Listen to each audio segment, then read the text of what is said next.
Hell yeah, we live up in the building. Let me make sure I go live on I might have to do this over on Instagram. Salute to everybody coming in.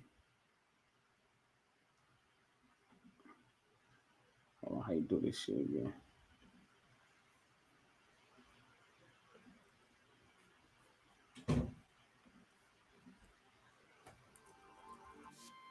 Yeah, man. Seen a lot. Been through a lot. Surprised I'm still here. Gotta be a reason why. Gotta be a bigger purpose. 580 Castle Hill was where it all started. Staring out the window of my project apartment, I seen dealings, I seen killings, I seen niggas get extorted. I seen all the shit that I would later be a part of. So is it my fault that I became a product of my environment when this is what they taught us? Is it our fault we shot them niggas who shot us? Can you blame me, huh? When that's how I was brought up? The streets are trapped, everybody get caught up. The only question to ask is who gon' hold the border? I sat on that visit floor holding my daughter. For the first time I cried, I couldn't be there for her. And on that long walk back to my cell, I was so stressed out, man, I was mad at myself. And I promise if I made it out the hood, I'ma take it out. Till then, I'ma exercise and read while I wait it out. I read The Secret, I read The Alchemist. David Icke taught me how the government is out for us. The world is ran by reptilians. I know it sounds crazy, but I do believe in aliens. I even learned how they poison in the food. Them vaccines got poison in them too. And the water, what the fuck we supposed to do? Why I don't never hear this shit up on the news? That's when I became conscious. I vowed to make a change in this world. I made a promise. Then I beat trial. That's till I made it out it. But ever since I came home, I've been made a target. FBI can't get past my past. Move cautious, cause one slip up, then that's my ass. They hate a nigga who woke. They flood the hood with guns and coke. Yeah, they gave a nigga the rope, but they forgot about the knife in my pocket. I cut it loose. Now make way for the bad guys, we coming through. This shit ain't nothing new, I'm just trying to refresh your memory. Now look in the mirror, ask yourself, do you remember me? We've been lied to, we all hybrids, mixed with extraterrestrial DNA and hominids. Hope I don't lose you, I'm just spreading the knowledge. I'm trying to help you to open your third eyelid. The real opposition is the ones who's in position, holding on to the wisdom that'll free us from the system. Free energy, free food, free every prison, free every zoo. Yeah, I'm a pig, I know I'm filthy, but what have I done to you? Please do not kill me, I am not your fool. Got kids like you, I got a lot to lose. No one day I gotta die, but today I'm not in the mood. I looked in the pig's face, this is what I heard him say. Before his killer stuck a knife down his vertebrae, threw his meat between bread and called it a burger. You call it dinner, I call it murder. Asking me if I'm trying to school y'all, yes. Still listening? Did I lose y'all yet? Still listening? Did I lose y'all yet?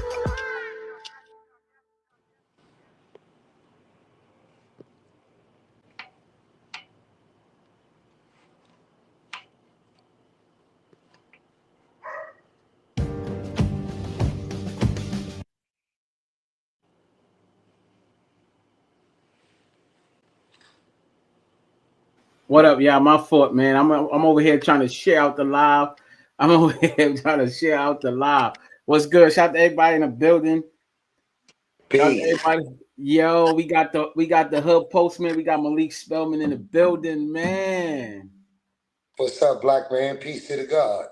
Peace, God, peace. Oh man, the Hood Postman gonna come back in. As y'all pull up, shout out to everybody that's pulling up right now. Shout out to all the comments, and I see y'all. Make sure y'all share this live and hit that like button. Y'all notice how we get the algorithm going when we share the live and hit the like button. I'm sharing on YouTube real quick. We here though, y'all. We here. Don't think that we not here. All right. I was trying to go live on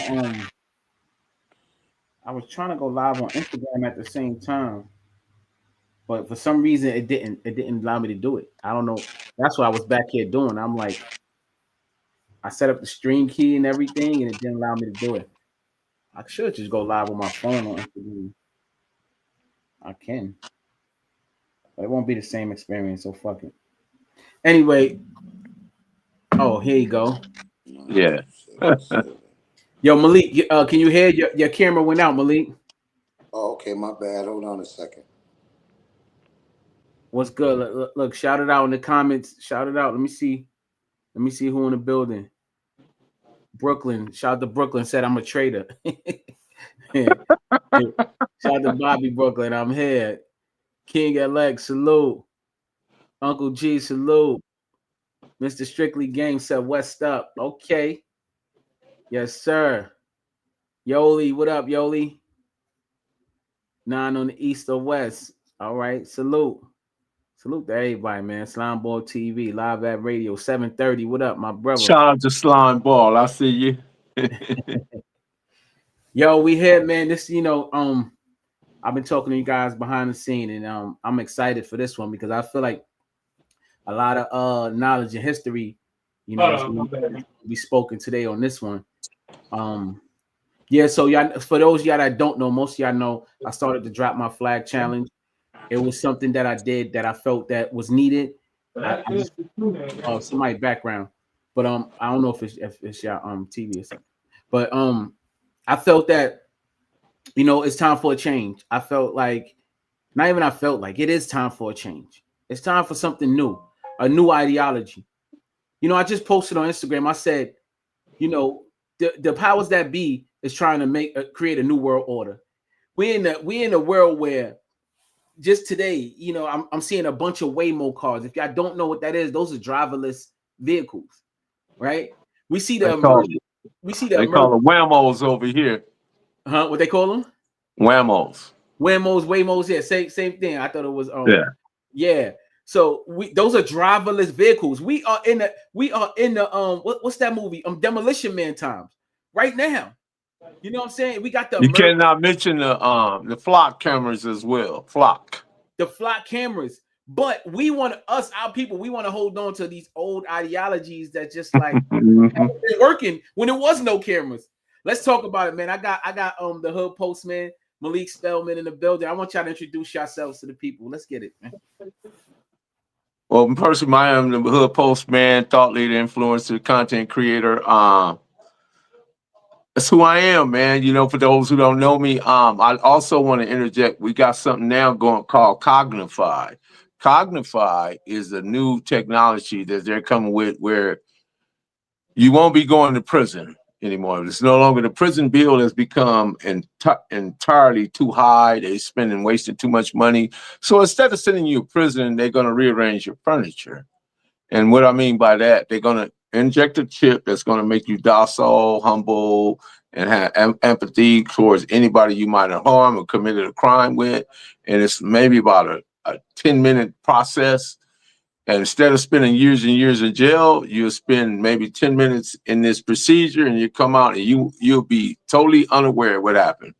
But you will not be no longer violent or creating any type of crimes anymore. And you have a choice.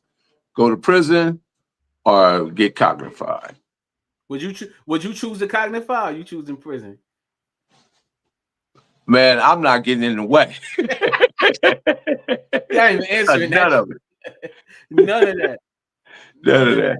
Look where we at with it though, man. Yeah, That's continue. technology though. But they find, because money, commerce, you know.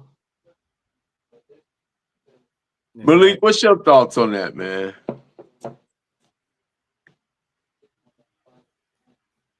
Can't hear Malik. Oh, Malik, you're on mute. Malik, yeah, there you go. Turn your camera right, brother. I'm sorry, man. Your camera sideways. You got to turn your camera like diagonally. I believe. Diagonally. Not diagonally. I'm part of me. That's a diagonal, like horizontal, right? Yeah. Like that. Yeah. Yes. Yeah, they try to set it PS95. I want to say peace to the gods and the earths out there in New York, and to all the brothers and sisters that's listening, and to the people who have really had enough of all the internal strife that's going on in the black community.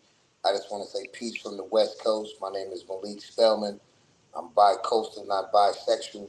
I grew up in Jamaica, Queens, New York, went to PS95, Brandeis High School uptown. I've been to all 5 boroughs, and my mama done borrowed from everybody. So I just want to really get in on this conversation because I feel that, accepting the challenge to change is part of this dynamic conversation that we should be having, and it's not just built for us, but it's built for the multitude.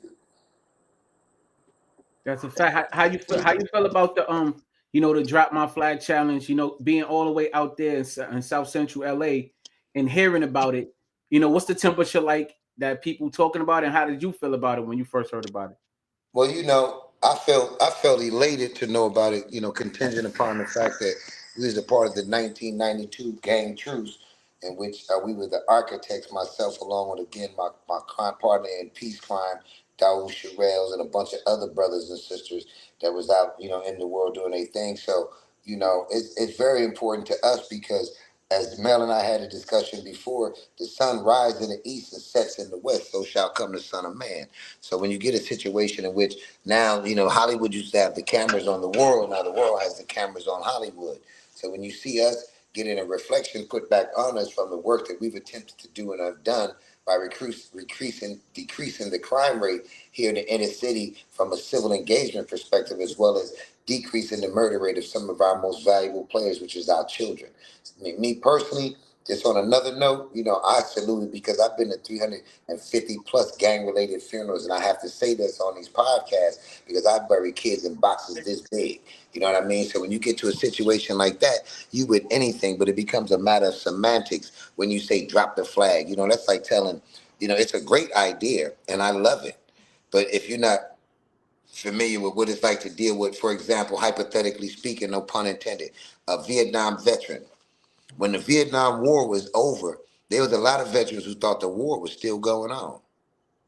And then when you're dealing with a situation where you got murder, homicide, and poverty combined, then you don't understand that the common denominator is not going to be good. So it's a deep process and it's a deep briefing thing in the sense that you have to take out the old and put in the new. So some dudes is not really quick to say, drop the flag. So that's like saying, and it's a great idea, but to the mind of someone who may not be familiar with what you're attempting to do, that's like telling a veteran in the service to drop his flag, the United States flag or something. But it's a matter of semantics. So what I think and suggest is that they utilize that term and push it, but make sure that you put emphasis on it, but then try to get something which Allah put on my heart is called the understanding. You stay on your side, I stay on my side. You don't write on my walls, I don't write on your walls. You know what I'm saying? You see me in traffic, I give you a pass. I see you in traffic, I give you a pass. Before you pick up a gun, pick up a phone, man. It's really that simple. So you have to stay in touch with people and then beware the trickeration from the system because like y'all was just discussing, technology. But really when we was growing up under the Tricky Dick Nixon Act and all that with Richard Pryor and our other brothers out there piping, it was called technology. So you have to be able to wonder why can a devil fool a Muslim? No, sir, not nowadays. And how did he manage to fool him before? You see what I'm saying? So you got to resort back to the mathematics. But overall, without all the extra verbiage, it's 100% I'm with it. But make sure you bring clarity with it because these veterans out here in the streets, it takes time for them to process, man, from being in wars and looking over their shoulders. That's not an easy thing. Then you got to let them know about the system. They're going to come in with every trick under the sun. Because a gang murder costs the taxpayers $1 million from bullet to burial. The police get some money, the DA gets some money, the hospital gets some money, the morgue gets some money, the defendant gets $700 for his whole case. So y'all ain't ready for this, man. We got over 15,000 plus people murdered, and we got a gang of mothers of murdered children. So y'all ain't really doing this, New York. Y'all was God body, and y'all keep that thing going, man, and keep that culture going, homie. But get back to the business of culture and refinement and respect, and then get rid of the foolishness because it's a trap. I I appreciate like that. it. Mm-hmm. Okay, but being a person of cultural competence and cultural responsibility, what did that language look like talking to the YBs, the YBs and the YNs, because they speak a totally different language than we do, Malik and Brother Hocus. So how do we reach them? What does that language look? What does that look like coming from us going to them and they receiving it? Because their mindset is not of ours. Because they from where they come from, because they don't care about nothing. They listen to this nihilistic dark music that is just murder, murder, murder, murder, and they spend maybe a good portion of the day playing whatever the games are. I don't know the particular names, but I know I see them doing this all day, and this all day. Now that don't make them a bad person, but what I'm saying, you have other obligations in the world to meet. So how do we reach them? And then because they talk in terms of dead homies, on hood, uh gang gang, come on gang, come on gang. I'm outside, and they use the other few choice words. So the vocabulary is very limited. So I'm figuring the understanding is limited as well. So how do we reach them and come down and explain to them the importance of what we're trying to say, convey in this instance? Because simply dropping the flag, okay, we can do that. Now I understand it, you understand, he understands it, but how do we get them to understand that is the best for the culture as a collective? Well, if you want me to respond first, I think leading by example, bro. That's what I try to do. Uh-huh. And what made me want to come out and say it this way is because we got to understand that the FBI labeled Bloods and Crips as a criminal enterprise. So I would think that anybody that don't want to go to jail, even a young kid, right? If an OG would have told me this way, listen, when you joining this, you are joining a criminal enterprise. No matter how you look at it, even if you're not going to commit a crime, this is a criminal enterprise. So at any given time, the FBI can lock you up when they do a roundup or they do a RICO or they do a conspiracy. You're liable to be locked up even without committing a crime. Do you understand that?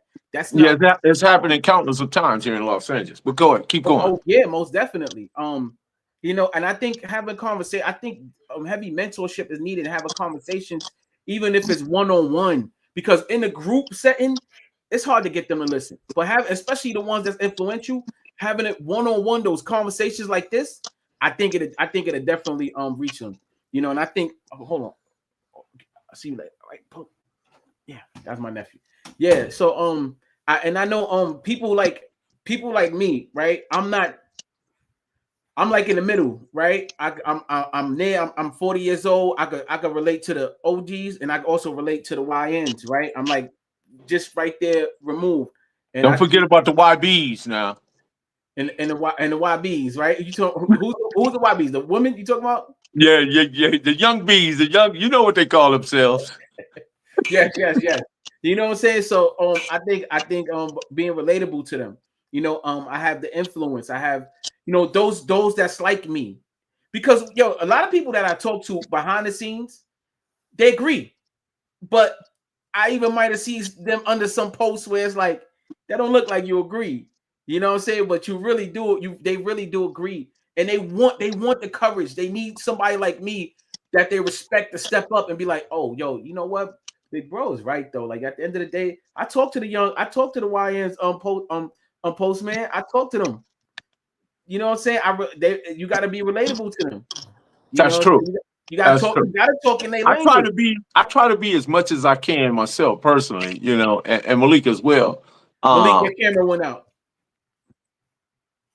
yeah, he'll pop back in. Uh, because I think it's important that we stay engaged, we stay in counsel, and we stay in some type of because communication is the greatest tool that the good creator provided us with. If we're not communicating, we're losing, we're lacking, we're in fear, scarcity, and lack because we're failing to communicate. Um, so yeah, I like the idea of it, but and I think that, but I wanted to say this though to New York. New York, you were Hold on. five Shout out to Shout out to percenters. You were gods and earths. You were the supreme alphabet, supreme mathematics. Why did you come from here to lower yourself to be a crip and a blood? I do not understand that. That doesn't even rationale with me. Now, I would love for New York. And I'm talking directly to people from New York to explain that reasoning and how did that even occur when you had something much better and something built for Black people in general that moved us in a way that gave us upper mobility versus sending us down, no pun intended, down the rabbit hole. Well, I wish I had one of the brothers up here who was there at the inception. I could tell you the story though, black men was being oppressed by Spanish men, our brown brothers, right, by the Latin kings on Rikers Island, and it was pretty bad. So the brothers, a dude by the name of OG Mac Omar, right? I forgot his last name, but his name is OG Mac. He started the Bloods, and brothers band together and actually took control over the jails and the prisons. Actually became, the dominant force there, but then started going against each other. And then brothers formed, as we know, sets and different factions, right? And that spread, and then brothers started coming home, and from in the joint, giving brother status in the streets, and it just spread it. It spread it like wildfire. And here we are today. So that's Brother what Hocus. it started at. Like it started in jail, and that's why. You know what I mean? But Brother Hocus, you know what you just did? what's that? You just explained to me what happened in LA. The very same thing. Oh, that's how it happened in LA too. I didn't know. Yes. Well, not necessarily with the Spanish, but what I'm saying, as far as the divide, the cliques, okay, I'm for the start mines over here. I don't like this. I don't like that name. I'm gonna start the neighborhoods. I'm gonna start the gangsters. I'm gonna start the Hoovers. I'm gonna start the Pirates. I'm gonna start the Brims, and everything within those structures begin to have cliques within side of the original structures, and then they branch off, and then you got the NBTs and the KODs and all these other people that once were what they tagger groups or whatever. Then they became part of the madness.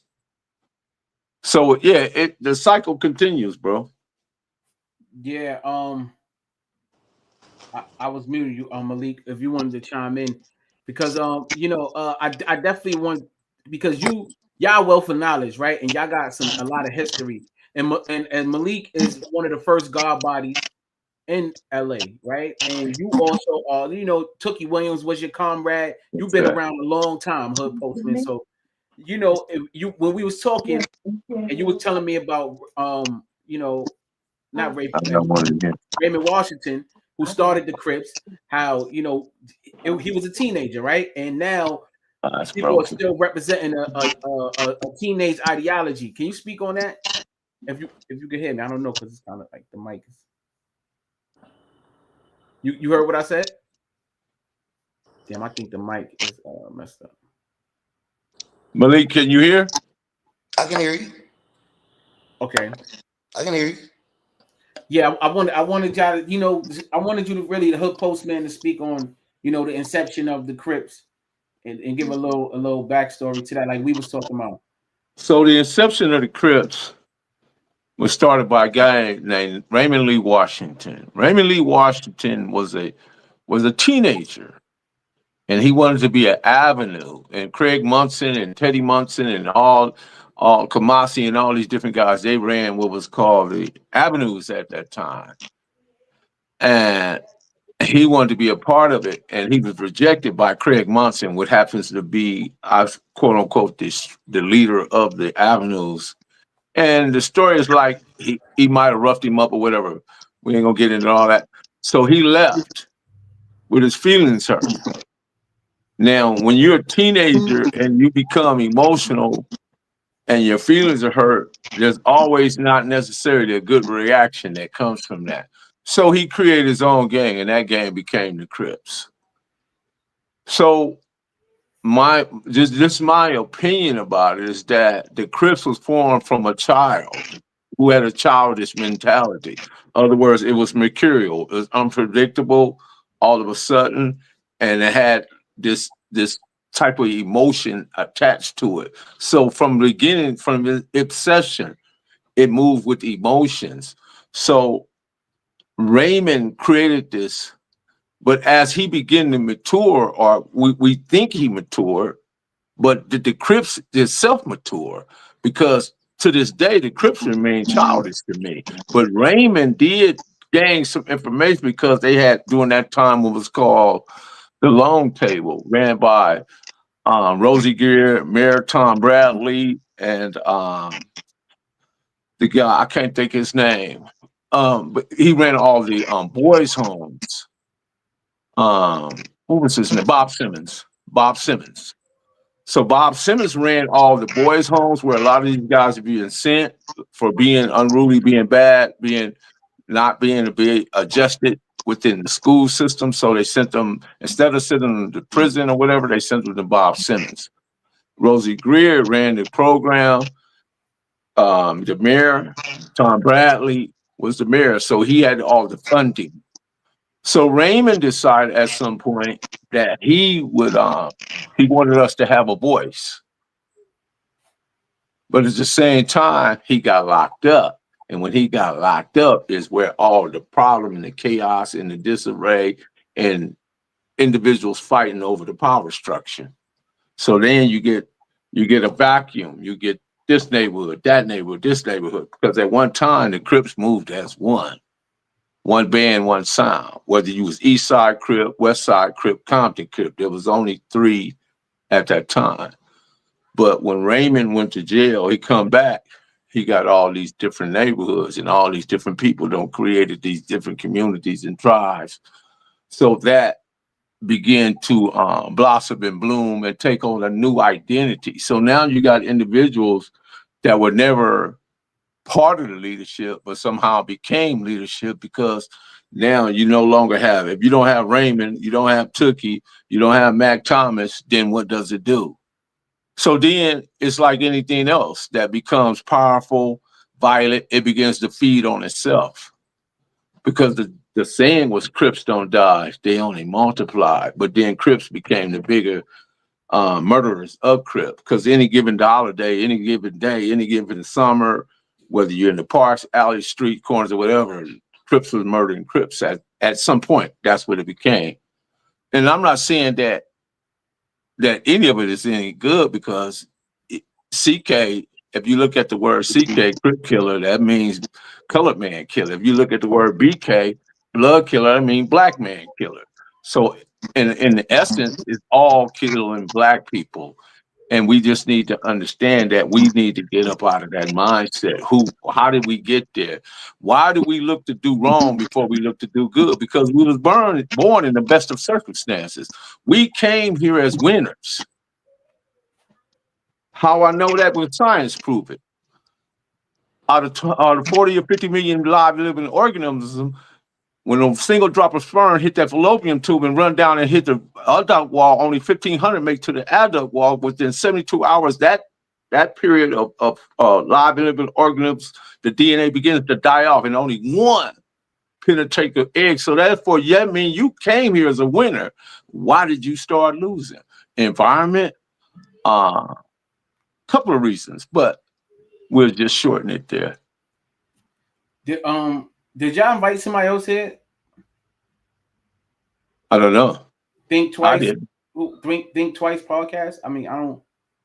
Did Malik? Did you invite I somebody? invited them in because they're dealing with the same crisis. Oh, no, it's all good. I just wanted to know because I didn't send the link, so I'm gonna bring them up because I see him back. Somebody with my name on it, I definitely made them worthy of being there. Trust me. Okay, yeah, all right, no problem. There you go. I brought them in. Cool. So I think that, in my humble opinion, to answer Mel's question in regards to how we got to this level of consciousness and that he wanted to hear from a New Yorker, I just happen to have a New Yorker in my pocket, which is me. And I think that I'm best prepared to answer that question because my greatest dream was to always go back to where I came from and initiate the contact with those people, knowing that I come up in the Seven Crowns, Seven Immortals, a Savage Skull era when I was a kid. So I understand the dynamics of it. But when you ask the question of how did we get to this level of consciousness, remember principalities and spiritual wickedness in high places. That's first and foremost. And then when you add gentrification and poverty and a failing school system that allows the only recruiting officers on campuses, gang members, police, and military, then we're living in a society which is promoting nothing but war since most of these kids have been born. You have to really get to the point where we look at a man in the mirror like Michael Jackson and say, we need to start the apology process with the drop the flag, the peace treaty, the understanding, because the apology is number one. And until we get a real understanding and apology doesn't make you a buster, doesn't make you weak. It just lets you know that charity begins at home and spreads abroad. So if we start apologizing to the inner feelings of the people in our own inner circles and our families and then spread it abroad, we have a better chance. I apologize, you black man, for disrespecting you. I apologize, you black woman, as a whole, as a collective, not individually, if you want. But we have to start that process. So when we look at our youth today, and we try to figure out how did we get in this position being New Yorkers. I see it as this, as I stated unequivocally earlier, is that the sun rises in the east and sets in the west, so shall come the Son of Man. So now that Hollywood had the cameras on the world, now the world has the cameras on Hollywood.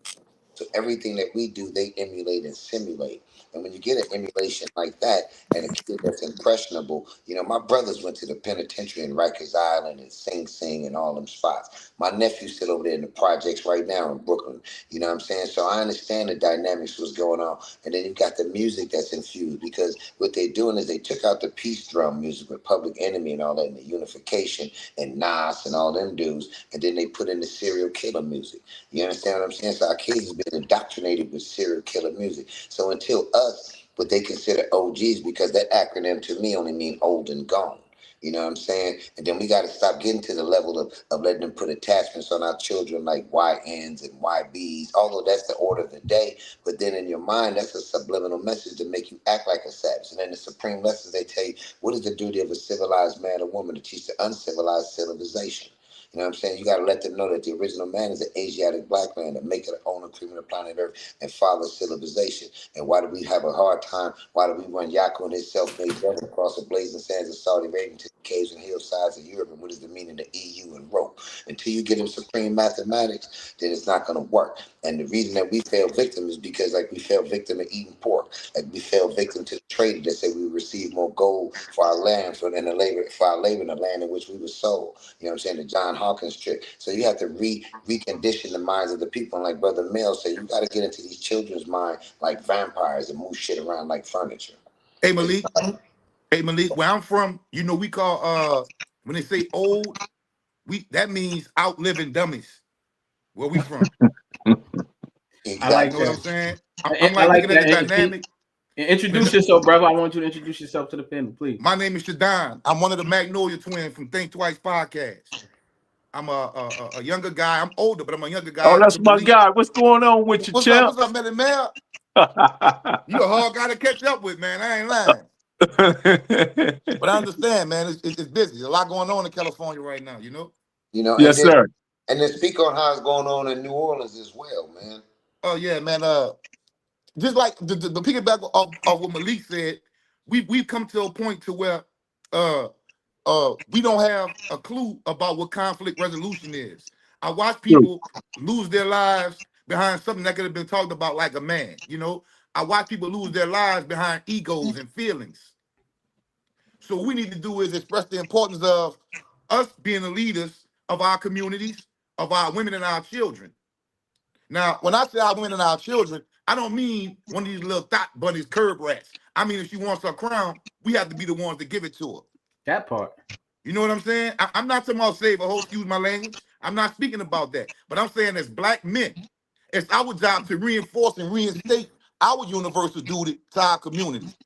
You know what I'm saying? From the young ones to the old ones. And I realize when I go to California, which I'm there often, we have a connection with people in California where I'm from. Almost everybody that I meet, I'll say a good 80%, 85% of people that I meet, their people are from Louisiana or Texas. Yeah, they roots. So they automatically want that connection. They want to talk about, the turf. You know what I'm saying? Well, I'm from New Orleans. I live in Houston now, but what Malik is doing, what Melly Mel is doing, what you brothers are doing, man, count me in.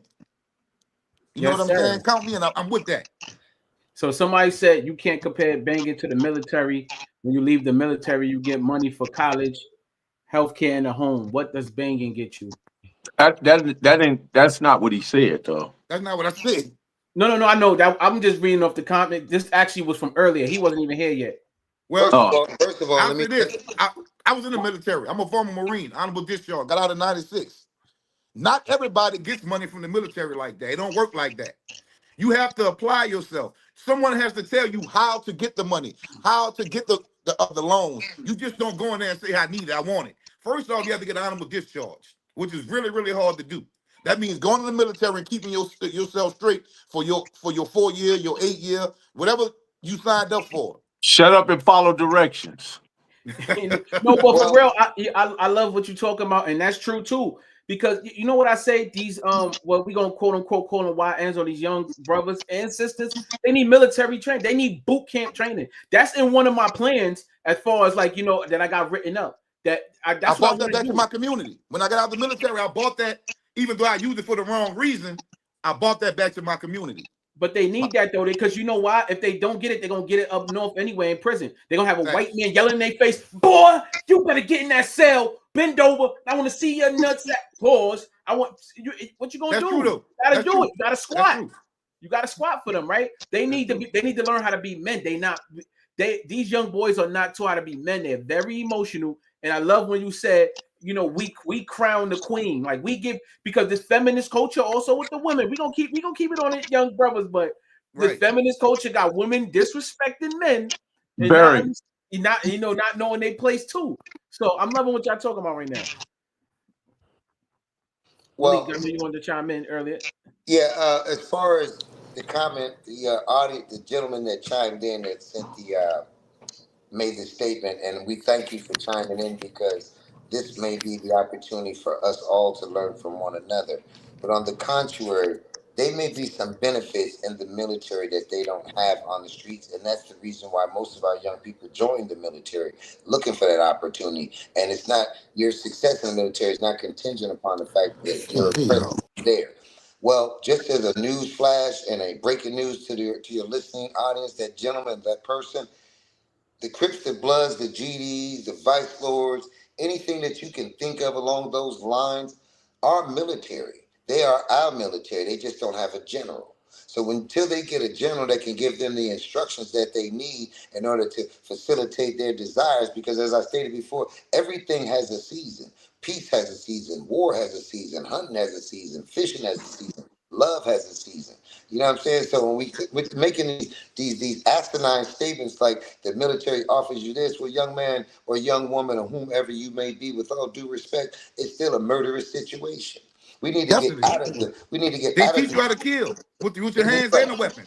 So you're a hired killer, for example. They said we need to stand on the principles like I'll give it to the local meter person. If you go and put a meter, if a meter person come up to you right now and they say move your Corvette, and you be like, you know what, F you, I ain't doing this, yada yada yada. She gonna call 911. 911 gonna come and say, hey man, move your car. Whoop de whoop de. Man, I ain't moving nothing. I'm rolling. I'm balling. It's a Maybach. Well, you gonna say something slick, and you might try to get in his face. Well, the bottom line is they stand so much on their principles that he'll kill you for that 10 cents that go in that meter. And you know what else too, Malik? Right now, in front of our face, we're seeing blatant racism and covert racism unfold right in front of our face. They're building cases on black people for things they know we didn't do, but you threatening black people for things you know they didn't do. Okay, now we starting to see the hidden hand. We're starting to see that now you're censoring people for free speech. What you're doing is you're setting up police states in places like LA, Philadelphia, New Orleans, Detroit, Chicago. You feel what I'm saying? We watching it because we're the proletariat revolutionaries.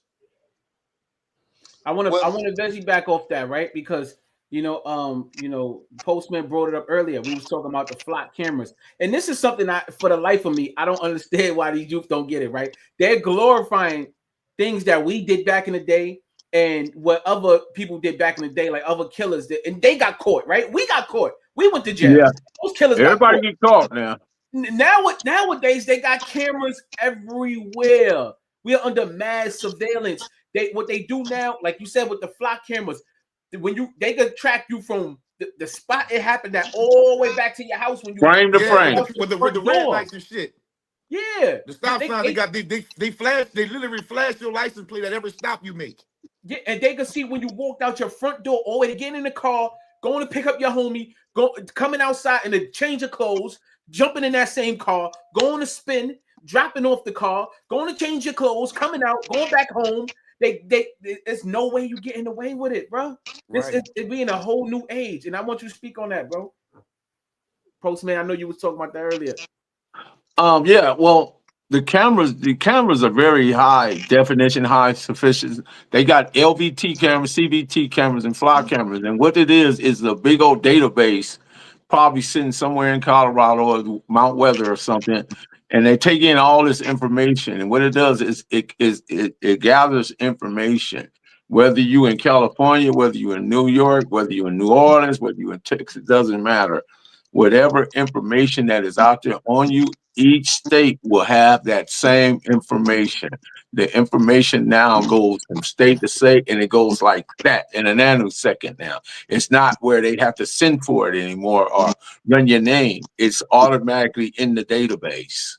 So the moment Wow. they hit your plate and you give them your name, everything about you comes up immediately. So you're right. So I've seen people that will go into stores and rape the store, jump in the vehicle. The first camera catch them at the traffic light. Once the first camera catch, then it drops from frame to frame, and it followed them all the way back to Watts, where they went into the house, as you stated, changed their clothes, came back out. By the time they got ready to come back out, LAPD out there like this here. Come on, Wow. come on. They didn't follow them and chase them or nothing. They automatically just followed the cameras into where they went, and then when they come out there, they out there with their guns out and say, "Come on, we got you."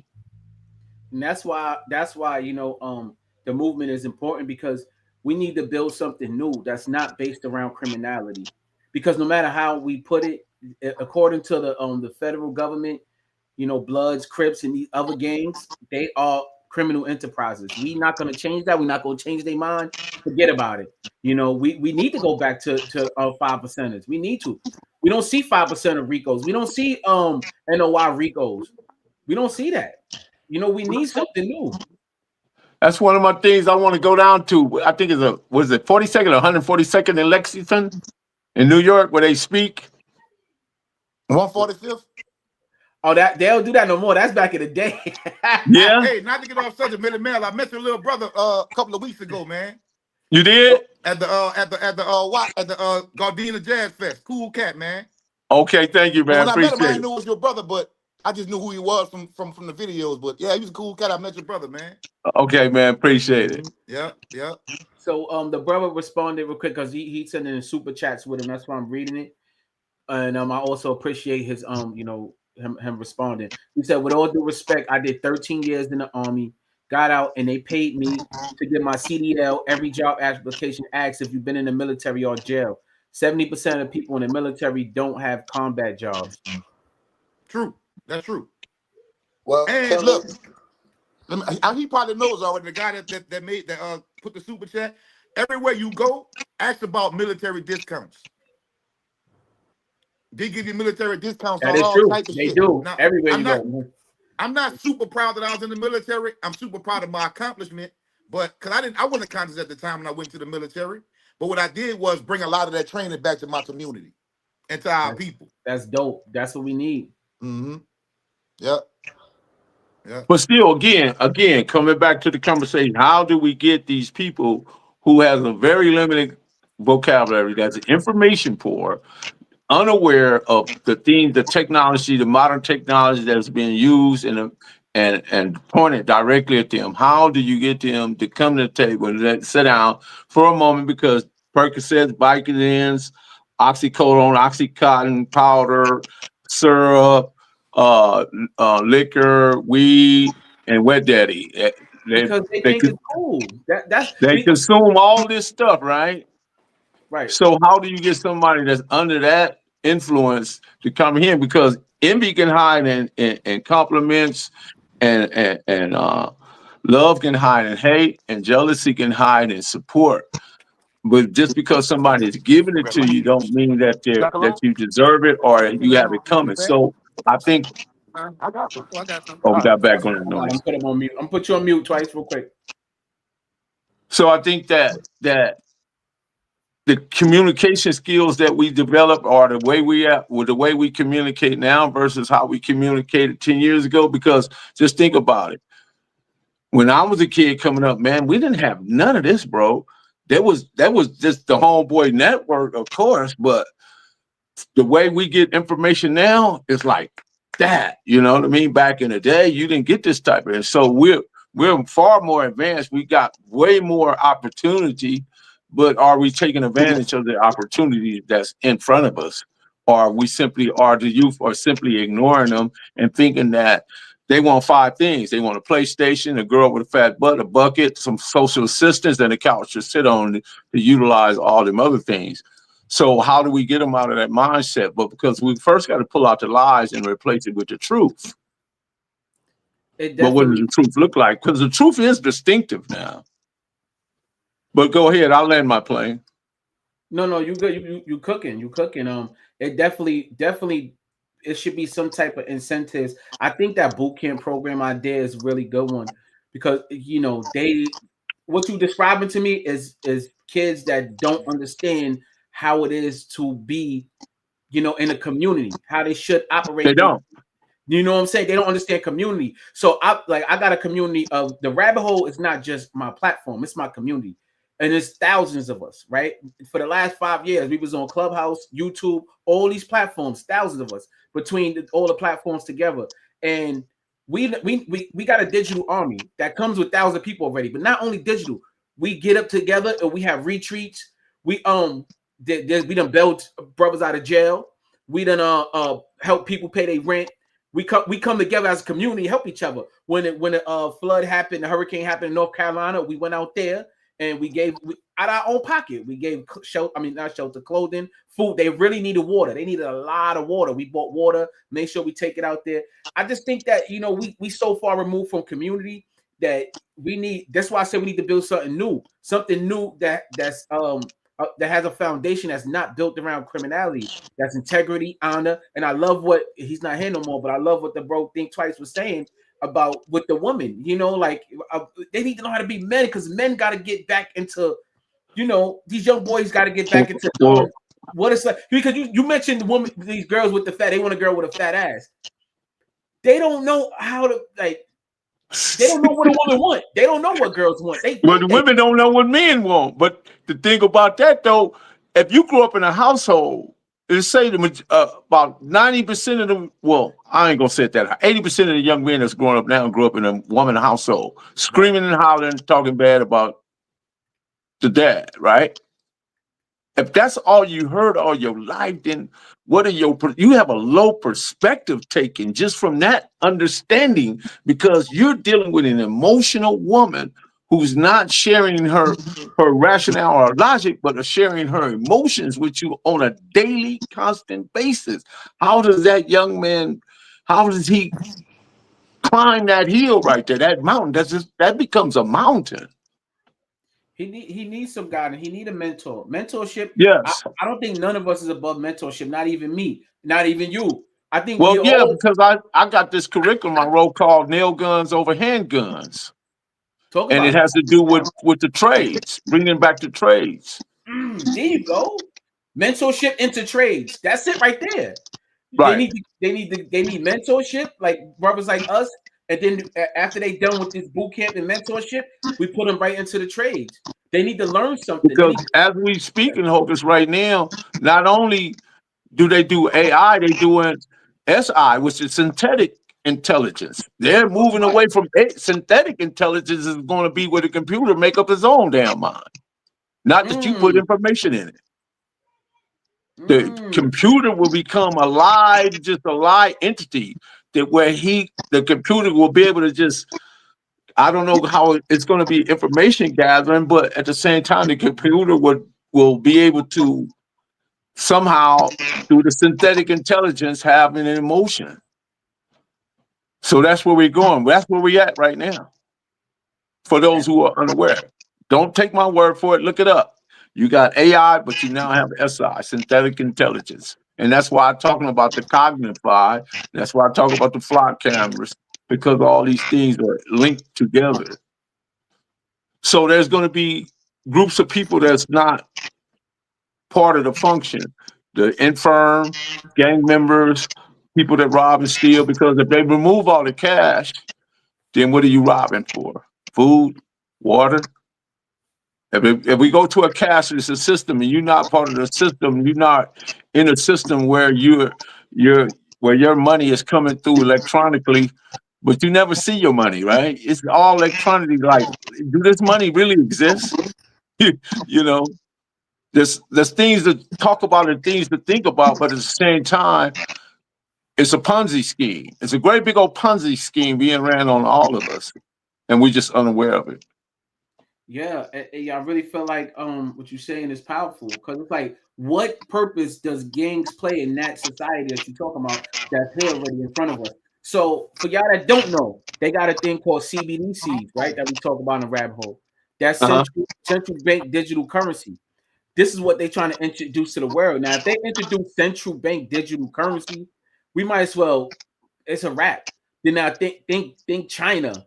Think think everything is tracked from every dollar you ever spend, everything down to your vaccine status, down to down to you. Like right now, we talking on live. Imagine if they didn't like what we said on here. Now we can't spend. Let's say we got 1,500 in our account. Nope, you can't. You can only spend $100 this week. This is what they're actually already doing right now.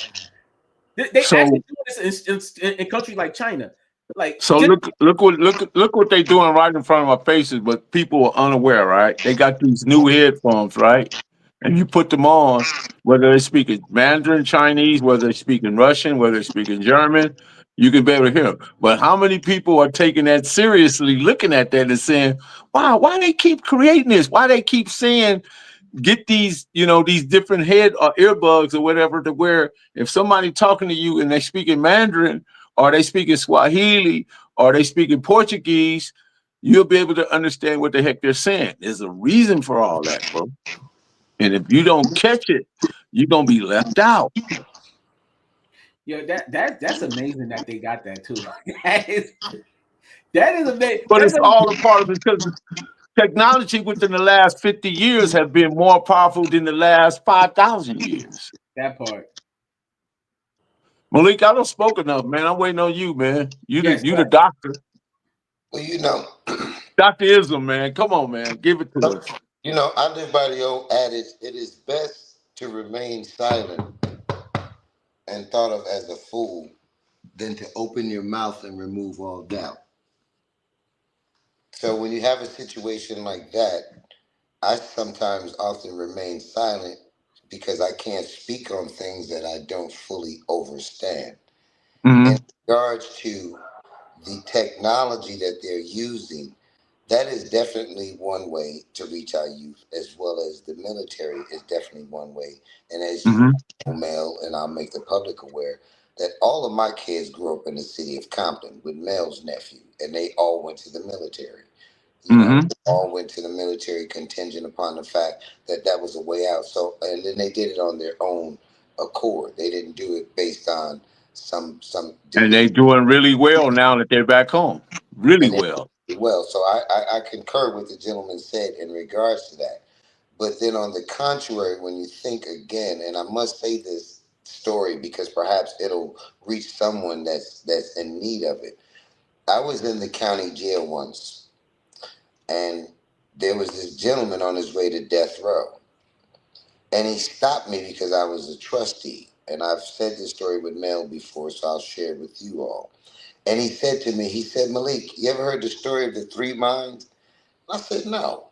Now, mind you, when these people are walking down the hallway on their way to death row, they usually yell dead man walking, so you have to turn around and face the wall and don't look.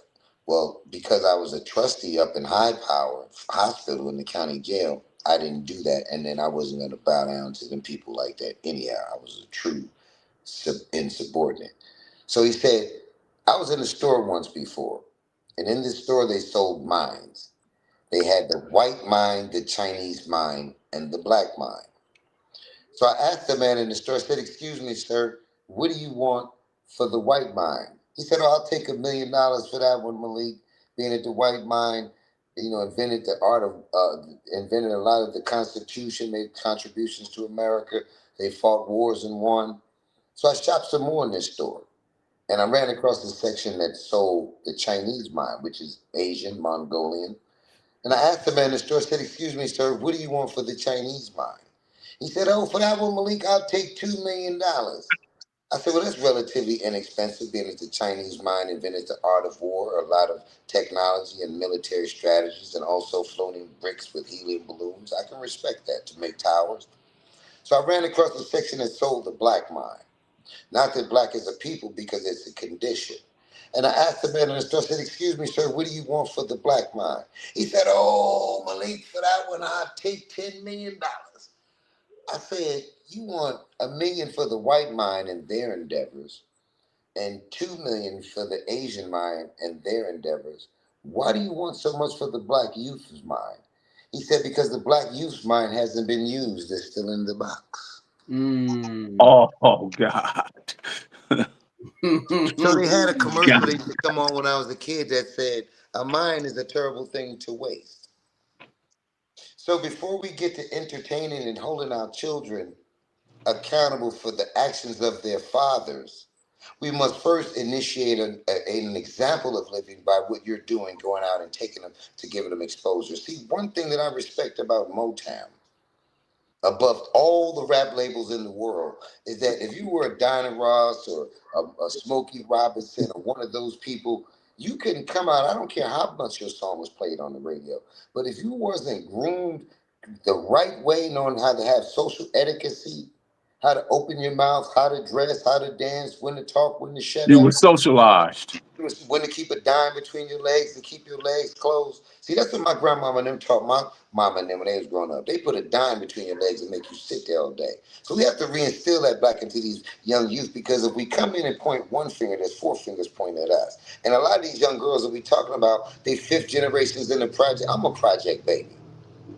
So you can't tell me nothing about growing up on Sutton Boulevard, Parsons Boulevard, Jamaica Ave. You can't. I remember Jamaica Ave had to fucking, excuse me, young people had to, because people that curse is an indication that you don't read.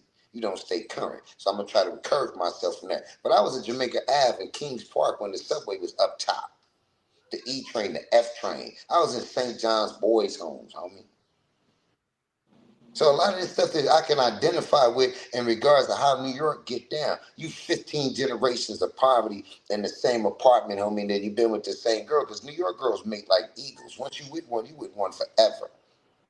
So when you're in that environment and you press to be a better person with no real opportunity, because everything is on Wall Street. A lot of them youth don't even know why they call it Wall Street. They think it's because it's just Wall Street. No, because that was the way that they traveled on them horses back then. So you have to give them something to replace that and then hold the system accountable. Because throughout this conversation, us collectively speaking have not held the general fund accountable for that council or that alderman in their community that has money allocated to that. We're not holding the educational system responsible like they did in New York when I was growing up, because they don't have home economics. They don't have carpentry. They don't have, you have to run track every day and every semester you get a different language. You didn't need no headphones. So we got to look at the hidden hand as well as the hand that's in front of our face and the hand that they dealt us. So ain't no simple solutions, only intelligent choices. So getting back to dropping the flag, because red and blue really make green. So we got to speak to the people in the language in which they understand. So whatever them youngsters come up with, like right now, we don't use the word peace in LA. But you and I know, and the listening audience that know that the acronym PEACE only stands for Power and Education, always correct errors. So when we build it on these youth and we know that their mind is still in the box, we have to be the bigger figure and then take responsibility for our actions. I apologize for manufacturing PCP. I apologize for screwing over a lot of them sisters and breaking their hearts, and then a lot of them don't even like men no more. See, there's certain things that you just got to take one on the chin for your friend, homie. Accountability. Accountability. Other than that, if you don't start at yourself first and forgive others, how you expect God to forgive you? And I'm not preaching because I'm some holier than thou. Ain't nothing holy No, about what's behind the it. appearance is the reality. But I'm just giving it like it is. And I slept in them elevators in New York. On 148th over there behind the court building. I slept on them staircases. I ate hot sauce sandwiches. I watched my mama go to strip clubs and God knows what else she did to put it down. I ate White Castle hamburgers. I was there at 116th at Harlem World when it used to be the old Woolworth. Where you think Puffy learned all that foolishness from? When I remember when Dr. Jekyll and Mr. Hyde used to run that. Andre Herrera and them. I know what goes on up in these places. I remember the Masjid on 116th had the Benzes lined up. I can remember when your man whatever his name is. He was a big dope man when I was a kid. We used to travel on the bus to go up Nicky Barnes just to go up there and let him throw dollars and quarters on the floor. And we walk behind him as kids and get them. I remember when the police used to hand out baseball cards, homie. So we got to hold everybody responsible except for them children. That's why they children. And they say, well, I'm a stepfather. The purpose of a stepfather is to step in and place as the real father.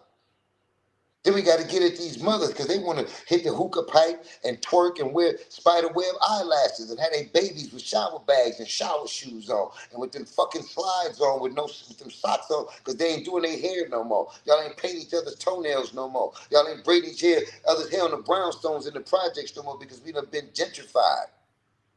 But we still qualified and quantified. So it's a lot that we got to do, man. No more time for no bull crap, man. We ain't got time. We fighting principalities and spiritual wickedness in high places. I ain't seen an administration yet that cared about poor people. Not one. And Debauchery, man. It's I've been to debauchery, 50 bro. Super Bowls. Here's something simple you can do, NFL. Because in my opinion, the NBA, to me, and I love my brothers from NBA. I don't watch sports. But to me, that acronym stands for not black anymore. Because how can you be black and see the conditions of your people like that, Tiger Woods? And a bunch of other ones that I don't Because want he don't to. believe he's black. But it's not about believing in you black because at the end of the day, man, you have to be a human being. Let's start right there. Let's start at being a human being. Where's your moral compass and your dignity? And I'm the worst brother on earth. I got more sins, homie, than Las Vegas. But where's your moral compass at? That's what we have to teach our children. It's a difference between when you and I was growing up. My grandmama, she gave birth to doctors and good wives and nurses and psychiatrists. But nowadays, these Europeans is making our women put out mutts. They said, I'm a dog down a mutt. They indoctrinate our children with stuff that don't even make sense. I had sent it to myself, so I made one. I'm gonna make some more. Oh, okay. That's a fact. You land your plane? No, I'm trying to build this helicopter. That's right. On my way to get the space shuttle. Because there's no time. There's no time to be playing. There's no time to be pointing fingers or holding these dudes responsible. Yeah, you don't think them kids know about quantum leap technology? These are robot babies. They was born empty, void of love. They was born void of understanding. So you have to infuse that back in them. These kids got more bills than me and you. They got Uber Eat bills. They got Uber bills. They got insurance bills. They got phone bills. These are grown kids. And then they being controlled by test tube babies. Ain't nobody asking what the test tube babies is doing. They got fallout shelters for them. When something happened to one of them, they got a fallout shelter. They got safety nets. When you look at the difference, and I'm going to keep it on hush like I'm really on about that life. When you see somebody of European descent, like the person that killed the gentleman at the college. Charlie Kirk. Charlie Kirk, which I don't condone no human being on the earth being murdered. I am not a Charlie, what's his name? Kirk fan. I'm not familiar with him like that. I've seen him. But there's two things about what he said that I respect. Because one man speaks for all men when he speaks the truth. I don't care if you're a midget. He said, man, there's too many mass shootings in America, not to mention gang violence. And then his life was took. I don't think you understand how God says or Allah says that signs and symbols are truly for men of understanding. Which sign of your Lord will you deny? None. So I got a respect for those who's trying to get these youth off the streets, man. Ain't nothing like, man, if I add up all the brothers I know, including male, and the prison sentence years, it would come up to over 10,000 years. Well, one thing for certain too, for sure, there's never been a mass shooting at a HBCU. All the mass shootings have been committed by people of European descent. Virginia Tech, 2007, 32 deaths. Sandy Hook Elementary, 27 deaths, 20 children. Stoneman, Douglas, 17 deaths. So, I mean, and not even to mention Columbine and and Santa Fe and Colorado once again and Parkland shooting. And then we had the white man that was down there in Vegas at the Harvest Festival. He shot about 85 people and wounded about 850. So to Charlie Kirk, I think he did a real good thing when he stopped the bullet from hitting a real human being. Right. Well, and one other thing too, if I can, and again, I wanted to thank your listening audience for their patience with us. This is not a rant. This is just my personal experience after experiencing 350 gang-related funerals coming from New York to Los Angeles, That's and trauma, brother. That's a lot of trauma. that's a lot of trauma. So I understand the dynamics of what they're dealing with and what's on the horizon in the event that they don't just overlook the concept of dropping their flag as a way of saying, I'm willing to accept the challenge to change. And that's what's important. But then when you find it, like the Honorable Elijah Muhammad said, when you find a dirty glass, you put a clean one beside it to give them a choice. So nothing beats a gun like a job. I've never seen a dude get off work and go do a drive-by. I've Nope. never seen a mother get up in the morning or father and tell his son, "Here go your pistol, go rob and kill something." In my life, Not when he so we making got. money. Exactly. So I've never seen a dude get off a construction site. So when you get to piping in New York with all them brothers that's Portuguese and Italians and them Jewish people down there in Brooklyn, get at them, man, because they got the same issue. Man, we need to get 100 job slots for these youngsters. Man, we need to match this executive with this youngster right here from Brooklyn. Oh, you want to be a drug dealer? Oh, yeah, we need to get you with CVS so you can have a mentorship. So there's the way out. But we also got to hold those accountable that put us in this position, the pharmaceutical industry. Why That is you part. promoting this to us, syrup? That's an awful lot of syrup, cough syrup you promote to us. Yeah, that is. That's terrible, man. Are we really That's that terrible. sick? Are we really that sick? So you got to, and then not to glorify or to make this something that people shouldn't hear, but I did some research and I also wrote a movie about it. Who's receiving the body parts of our young people being murdered? Mm. Yeah, that's true. That's another part. So when you see a 90-year-old dude run past you in Central Park, drinking on a Starbucks, eating some croissants, and you wonder how he did it, then think about little Pookie uptown. I'm gonna leave it at that. I'm gonna say less. Why are you at the DMV pressing me to be a donor? Why? They're gonna steal your organs regardless. Well, that's what they do in Iran right now with the Africans coming looking for work. Google it.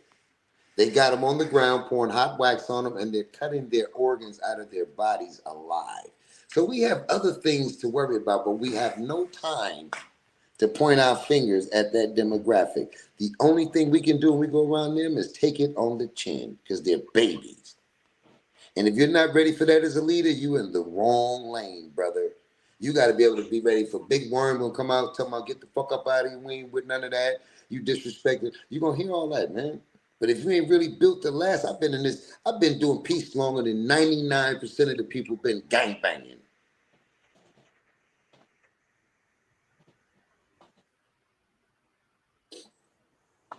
That part, man. I love what you're saying, man. Especially the accountability part, because I said this a couple of times, but I don't always lead with this, which I need to more. Is that I asked, I had a conversation with God and asked God, what do I do after I was, going through some things, and this is what God told me to do. God told me not only do I have to, drop my flag and exit the gang myself publicly, right? I also got to leave my people out. And when we see how viral it is and how it reached, the entire nation, from brothers from all over. I got brothers calling me from the federal penitentiary all the way over there on the West Coast, St. Louis, down south, here, there, and on the street. And I got two brothers here, right? This God work. You know what I mean? This God work. You said that earlier. I'm glad you did. It was just more confirmation for me.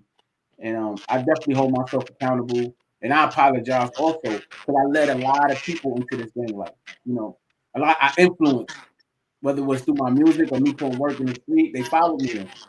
And now, as you can see, even some of them was here today. They was commenting, "Yo, because you helped me be able to drop my flag and leave the gang life." And I mean, you can see from some of the posts on my Instagram. So make me feel good, and maybe this was what I came here for, what God sent me here for. And I'm ready for it, bro. Like I know I'm already getting some of that backlash you're talking about, and yeah, I think I'm built for it. Well, every atom shall do what it's supposed to do at its appointed time. Nothing happens coincidentally. So when you're dealing with that type of supreme mathematics, man, and your salats is up and you live in your dean to the best of your ability and your intentions is good, because God only judges a man by his intentions, or a woman, not by what you do. Because if he judges by what we do, then none of us would be qualified to say we did anything. You have to continue to perpetuate that type of activity in regards to having the youth tell you to your face and to your group what they want, because you become their servants. And if you're not a full-time servant to these people and have a UFO thick skin, then you're in the wrong business. So when the youngsters come up to you, you give them a little bit of jewels, and then you don't cash your pearls or swines, because you ain't gonna throw your Rolex in the pig pen. So you don't cash your pearls or swines, but the ones that you get, you got to give them an alternative. But you have to listen, because you got 2 ears to listen twice as much in one mouth. And they're the solution. They're the future. True. I got more days behind me than I do in front of me. So when you have that type of mindset and you're dealing with the youth and you empower them, like for example, you also put together the safe passage program where kids can get to and from school safely. If you don't It's already fun. have that implemented, make the city pay for it. Then you got to teach these kids. It got so bad in Compton where they was teaching kids how to use tourniquets. What is that Okay, tourniquet? when somebody gets shot, how to wrap their Mhm. leg up and keep it from dying. And Damn. that's how terrible and horrible it get. But then on the other side of Compton, you got the brothers that got celebrity helicopters teaching black youth to be the first pilots to fly around from state to state solo at 15 and 16 years old. My son went there. So you have to hold other people accountable and then use the wraparound services that you have in the city of New York. You got a tourist agency over there that got helicopters flying up and down the Hudson River. Well, check this out, player. We need to check that out. You got somebody doing scuba diving, cleaning the bottom of them boats. Some of them Jews right there make millions of dollars a year. So you got to introduce these. You can't leave them to think for themselves, because you got Tims that's older than them. Mm. And then the Oh, because guys got. I don't know why Malik says this, but he tell me all the time that he only hang out with his potential pallbearers. What you mean by that, though? You gotta tell me that. You Well, gotta let him tell you. at the end of the day, it's going to take you 6 strong men to grab you and take you into the church or the mosque. And at the end of the day, like Nipsey said, the circle got smaller, everybody can't go. So if the circle gets small and everybody can't go, then the people that really, really, really love you at the end of your life, the ones that's really going to carry you across the finish line, is 6 strong men. So I only trust 6 potential pallbearers, and I can count them on one hand and one finger. So that's a figure. That's a figure. That's a figure of speech saying, don't trust everybody. I only fuck with my pallbearers. Mm. Them is my niggas. I like that. Yeah, I like that. If your circle small as your pallbearers, then you good than a motherfucker. Because at least you can find out and track and trace the bullshit.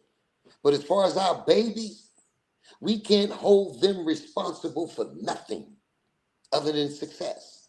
Not why they got all them executives and gentrifiers and extrapolators that's right up and down Fifth Avenue and Saks and all that, with them limousines with the big Wall Street journals and them tablets in front of their face. The same dudes I used to sell fake weed to and beat them at chess games. And we can't find a way to recycle the mindset of our people and our babies, because the black mind and the brown mind and the poor white's mind is still in the box that has not been used. And we call ourselves the ones that lead this. Drop your flags, then you must be prepared, because piss poor preparation only brings about poor performance. Hmm. And a lot of our little brothers today, and some of these grown dudes, and I'm gonna say this and tell your kids, let's cut this off. When we was growing up, it was best play and win with a girl. It's a lot of girls that starting a lot of gang wars because Mm-hmm. of girl shit. Then you got a lot of dudes that ain't girl or female. They asymmetrical and they do what they want to do. They non-binary. So when you get these type of people, because in a gang is only 6 people really that really put in the work. The rest is just members. Anybody can be a member of a gang, but are you part of the fabric of it? I can As be a member of the Harley Davidson Motorcycle Club, but are you the one putting in work that everybody fear and respect? So that myth that everybody in the gang is getting money, selling dope, and shooting, absolutely not. That's a fantasy. Because everybody not built for this. You know, I as the know late great King Baba Louie once said, he said, Belly Man, he said, this is you hear this and you hear me well. He said, this is the all gang bangers and all gang members. He said, 75% are cheerleaders, 25% are the real motherfuckers. Which one are you? That's what he told me. and we must remember that America is a gang. The flag that they Exactly. need to pick up and represent and know that all men are created equal and we're all in the pursuit of happiness consists of Well, one. you know how Malik, you know how I feel about America. America created the nigga, his archetype, his surroundings, and his social conditionings. That's my point. So if you take the red, which represents the Bloods, you take the blue, which represents the Crips, you put the white in the middle that represents the oppressors in the system and cocaine, and you got red, white, and blue, Jack and his crew. Mm. What we gonna do about it? You Just let got them know that it's all subliminal. The 2 fights they had the other night, one had on red gloves, one had on blue glove. Everything is being played, and the word gang is the word that they use to stamp the check, to scare your ass. And as I stated before in another one, the Venezuelan gang, the Crips, the Bloods, the disenfranchised youth.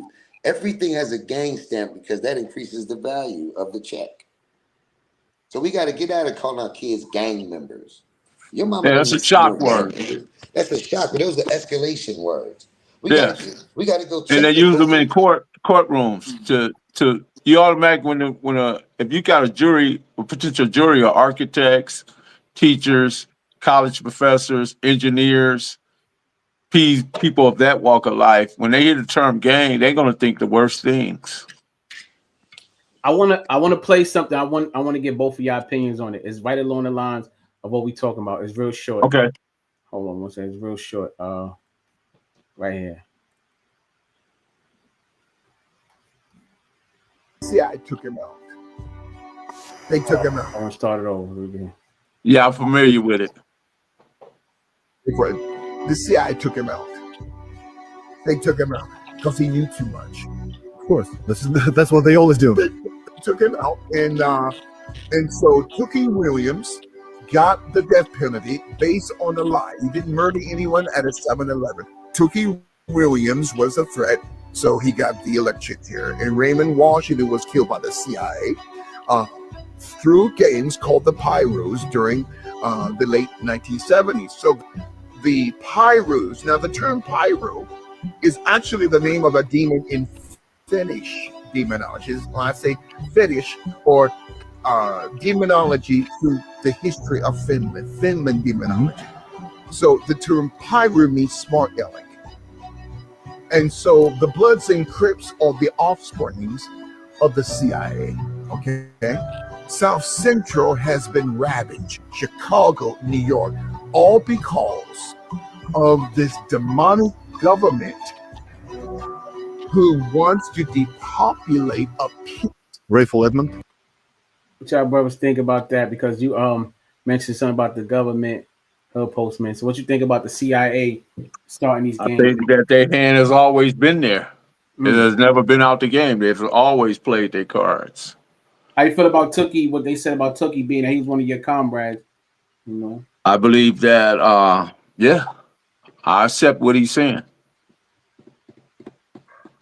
Being that I know him and I didn't believe it when it happened, but what I did believe is that by him having the name, him being the bigger person, him being the potential leader of what they felt like West Side Crip. I could see if you get a group of individuals in a room and they tell them, "Look, we don't want y'all, we want Tookie. Here's the statement." They read the statement, signed their name to it. They went home. He went to the gas chamber. And with Tookie, if I'm not mistaken, I know it wasn't the same language as drop your flag, but wasn't he trying to get brothers to leave the gang alone too? The Crip gang, wasn't he He trying to? never denounced being a Crip, but what he did say is that there was that a change that need to there was a change that need to happen. We need to change the identity. That's why he wrote children's books, and he was writing books on how to reinvent it. See, because you can go in the wrong direction for many years, but at some point you can turn around and back the other way. No matter how far you go in the wrong direction, you can always go back the other way in the right direction. That's a fact. So I think that they used him as a martyr. They took him out, because they wanted to make a demo. That's what they've been doing all the time. Because if you think about this, right, the 1969 J. Edgar Hoover came into power. He bought into COINTELPRO against the Black Panther Party. During that time, Bunchy Carter, John Huggins was assassinated in UCLA. At that same time, David Barksdale was coming out of a bar, who was also attempted assassination. At the same time, Larry Hoover was crowned king in Chicago. Clarence Hoover became a West Side Crip in LA. So you got all these three. You got J. Edgar Hoover, Clarence Hoover, Larry Hoover, all in 1969. And then to top all that off, now you got John Huggins, you got Bunchy Carter assassinated, you got attempted assassinator David Barksdale. Then you get the brother Fred Hampton laying in his bed, assassinated him. Raymond Lee Washington started the Crips where all this happened in 1969, bro. There are no coincidences. So if this man is saying that the CIA, that the Crips and Bloods is the offspring of the CIA, it's hard to disagree with him when, based on the scenario I just gave you, everything that took place. Because here, if we'd have stayed on the trajectory of Black Power, because the power structure of the Black Power movement was the Black family. At that time, if the Black family was being ripped apart. See, so if you got all these influential individuals that got knocked down in 1969 and got replaced with other individuals, it's hard to disagree with what he's saying. Because if we were just think, if we grew up with free lunch programs, 10-point program, Black Panther Party program for people in Black communities. I was old enough to remember when the Black Panthers used to pull up, and if the Black Panthers the police pull you and Malik over, the Black Panthers would pull up and monitor the whole situation until they either wrote you a ticket and let you go, or they gave them reason why you was being arrested. That's what we used to have in our community. We don't have that anymore. Black Panthers went down to the State House of the state of California, down there at that time, Ronald Reagan with their long guns. It wasn't 2 or 3 days. They changed the law. See what I'm saying? They're capable of doing whatever they want to in the instance of quote unquote white power or white supremacy. But when it comes to Black people, propaganda, bro. It's always at play. Propaganda. But if we don't recognize it and we run from it instead of trying to understand it, it's part of everyday practice in politics. Propaganda. Every day. Mm, that's a fact. Malik, what you think about what he said about the CIA? Starting the Bloods and Crips and what happened with Tookie and Raymond Washington. Well, that, Tony Bogard and I, along with many others, uh, helped contribute to the Tookie Williams documentary that we seen that was played by Jamie Foxx, in which the lady Barbara Becknell pretty much cut me out of it. So thanks for that, Mm. Barbara. I appreciate that.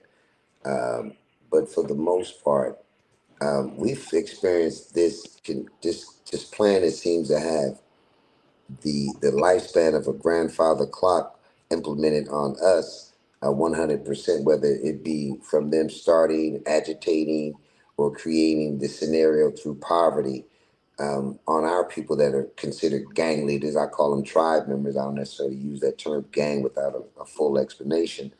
But for the most part, when the CIA dropped that crack cocaine down here, that's just proof right there to us. And I lived through that whole cycle. I see their faces on the thing. I have colleagues that was victims of that. So that automatically concurs what that gentleman said, but he spoke of it from the 60s to 70s to the 70s. But if you bring it current to this date, then you'll see exactly what he's saying, that plan never stops, because J. Edgar Hoover never stopped looking for the Messiah.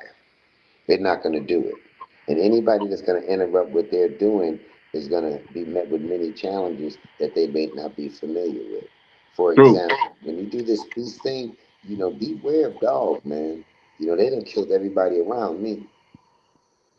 Beware of dog with these slicksters, man. A lot of my friends that did peace done had their folks murdered, done went to prison, so, the game's going to send you a bill. Don't think it's going to be a smooth ride with turbulence along the way. There's going to be some turbulence along the way, especially dealing in a city like New York City, because they're not familiar with gang activity and they don't want to surrender that check. Because, as I stated before, unequivocally, that every gang murder costs the taxpayers $1 million per body. Not to mention they sell the body parts and the skin, the eyes, the hair, and everything else after Who the pays that bill, Malik? that pays the bill is our black people, because we lose our folks, because you can't put a price tag on a black life or True. brown life or any human being's life. But the bill is sent to the taxpayers. So when you go in and be involved in New York in that civil engagement, you have to be real clear that this is not something that you're going to attach a RICO Act to. We're not YSL. We're not shot callers for a gang. We're simple taxpayers that are concerned citizens and parents. Because once I went to my daughter's school, and when I walked in, the principal said, "Oh, so you're the baby's daddy." I said, "Whoa, whoa, whoa, whoa, whoa, whoa, No, he didn't. That check this." disrespectful. I said, "Check this out, lady. I am not the baby's daddy. I am a parent and a father. And apparently you didn't get the memo. So you want to rephrase that? Because you're playing a lot of verbal gymnastics right now. And I'm not in the gym for this today. So push back. Do that one sit up. Go back home and press reset and wake up again." So we have to take leadership positions, but you have to be kind and you can't point. We have to show the sisters how to not go to the school looking toe up, or the daddy not toe up, and then explain to these idiots that saying, "Well, the black father's not in the house. He's been sold into slavery." It started in the 60s. I can still see me on Sufton Boulevard right now in Jamaica Ave on my mama's breast sucking milk in front of the welfare office, with the lady telling her after we stayed there all day and all night to go to Baruch's place in Brooklyn, to a cold ass apartment with the windows open in midwinter with no blanket, but mama made it a home.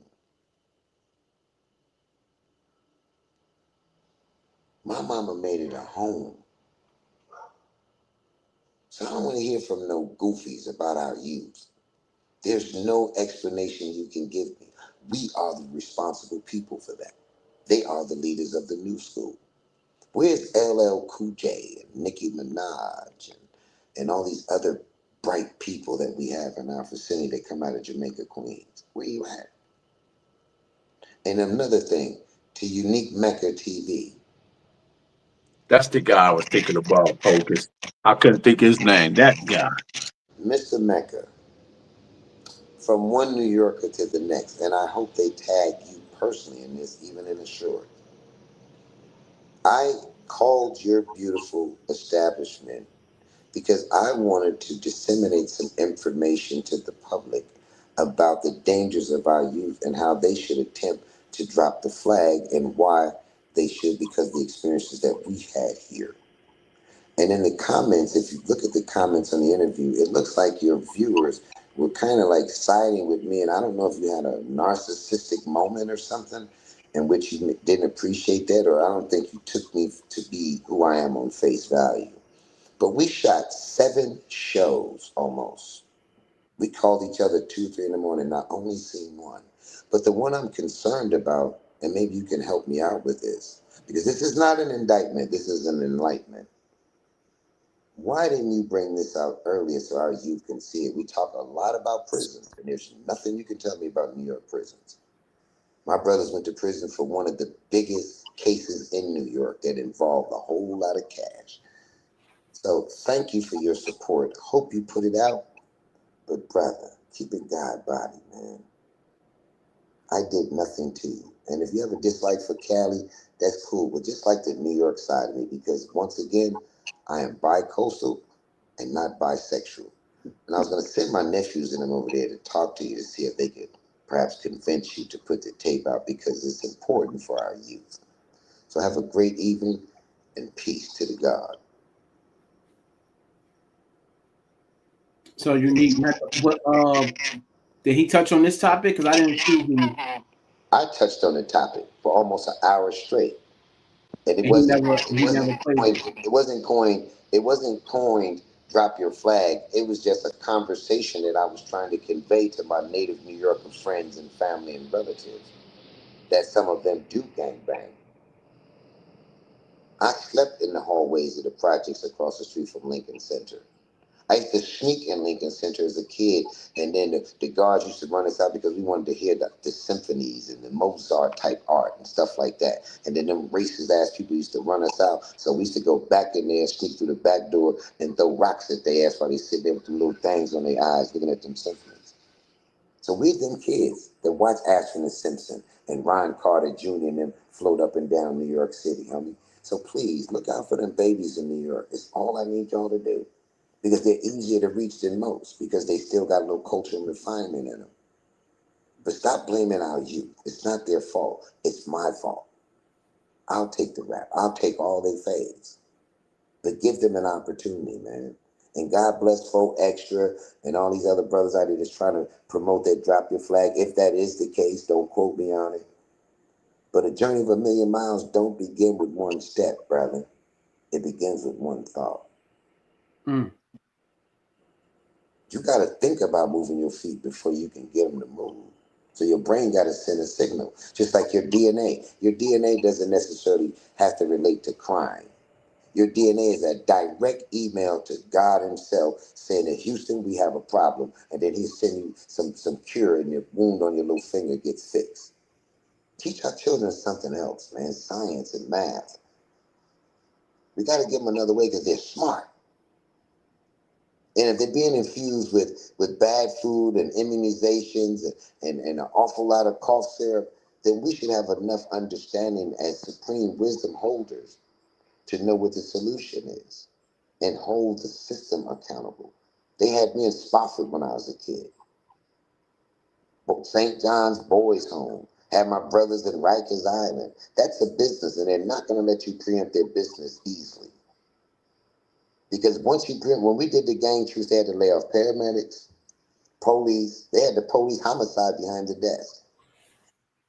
And then the media promoted like gang violence was still there, but they didn't specify who was doing it, race-wise or otherwise. They just said gang violence is back. So to a war-torn veteran that's been in these streets or in the Vietnam War, metaphorically speaking, and he in the jungle still thinking the war is on, that don't help him none. So you got to be aware of all that. The media's going to go nuts. Everything's going to be associated with the gangs y'all dropping your rags. The Puerto Ricans and the Dominicans fight. The Dominicans and the blacks fight. The Dominicans slap the black girl uptown. The da-da-da-da-da-da-da. The store this. The migrants, the Venezuelans. Knock it off. Where is that check? We need ours 7 days, 7 ways, top side up, ink still wet on the motherfucking check. Other than that, stop talking to us. And we don't need no reparations. We need to be repatriated. Put us back where the fuck you found us. And that's in my street voice.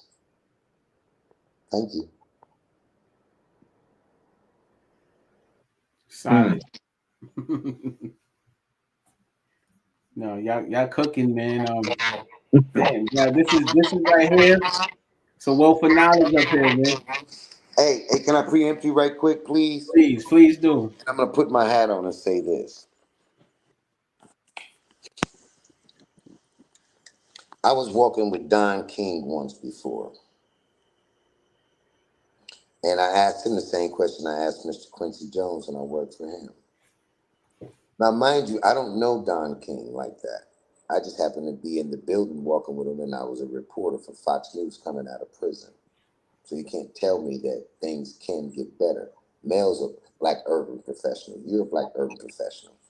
So I asked Don, I said, hey, Don, what you want the people to remember you by? And he told me the exact same thing Quincy said. He said, oh, Malik, I did that in the 60s, yada, yada, yada, yada, yada.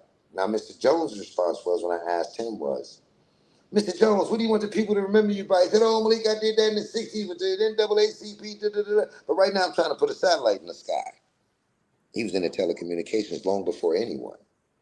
Then I messed around and asked Mr. Jones the same question, because mind you, you can Google it, go to Upfront Productions, you'll see that I was one of the first people, if not the only person, to interview Biggie Smalls. I was there when him and Pac got into it. Go to Upfront Productions, you'll see all the rappers I interviewed when they had little cheap swap meet chains and small braids in there, from Snoop all the way down to Nate Dogg to name one. So I know what I'm talking about. So Don said to me, he said, you know, Malik,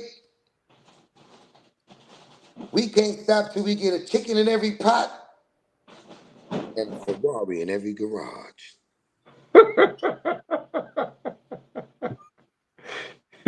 Shout He out gonna to start to hear Don that King. black power shit. He want to get to that bag. See, the kids be saying, man, we trying to get the, what they say, we trying to get that The bag. band. No, you don't want the bag. You want the vote. And if you don't want the vote, you want to be on the board. Stop teaching. Like the kids say, man, you balling. No, you don't want to ball, child. You want to own the team.